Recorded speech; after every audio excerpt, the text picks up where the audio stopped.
things that we need to change in state law that will make us eligible, and I think that's what Bruce was getting at. We're 51st or 50th or 47th out of all the states in the country in terms of our ranking, but it's very easy for us to turn around that ranking. In fact, I'm going to be appearing before the Senate Education Committee tomorrow proposing legislation that will put us in competition, will have us be eligible to compete for Race to the Top funds. And there's some very basic requirements. That is that we don't preclude the use, or we don't eliminate, that we don't have as a bar the use of tests to evaluate teachers.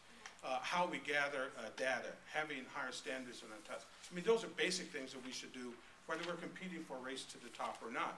But there are some things that we can do to make us more competitive. And here's a basic challenge that we have here, and this is the underlying, this is what underlies, I think, undergird our argument here.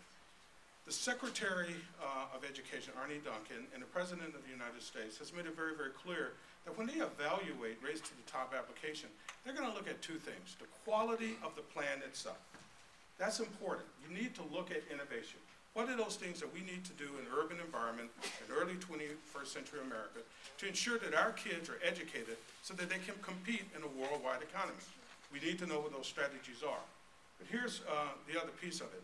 You need to have structure in place that will give the President and the Secretary a high degree of confidence that you actually can drive those new strategies, that you can get done those things that you say you can get done. And what we have is a structure that has not demonstrated its ability to put in place a plan and then drive that plan to get better outcomes.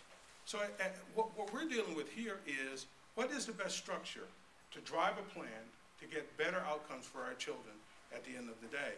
And what we've seen in other cities is that mayoral governance structure actually does drive better outcomes than the structure that we're talking about here in Milwaukee.